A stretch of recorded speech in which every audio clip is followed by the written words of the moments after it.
តែដល់វេលាមួយបានបងអញ្ចឹងរឹកអូនយ៉ាងច្បាស់ហេតុអ្វី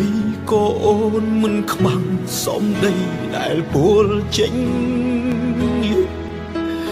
បងស្លុតចិត្តនឹងអូនដែលអាចលេបសំដីខ្លួនឯងវិញថ្ងៃនេះមនុស្សខ្ញុំស្រឡាញ់ក្បត់ខ្ញុំទៅហើយតើជឿបានទេសំដីមនុស្សស្រីតែខ្ញុំ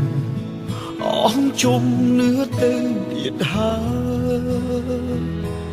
សុំនៅម្នាក់ឯងក្រែងបានធូរស្បើយរៀងហើយរៀងមួយជីវិត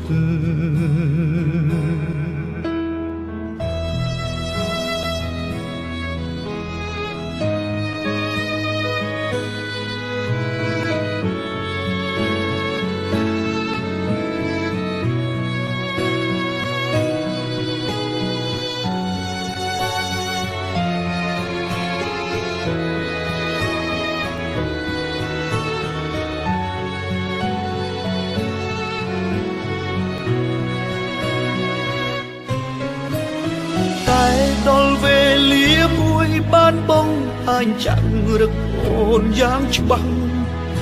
ហេតុអ្វី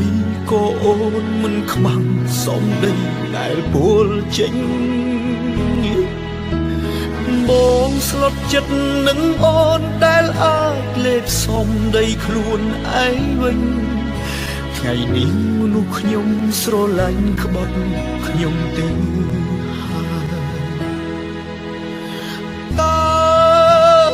ជឿបានទេសំដីមនុស្សស្រី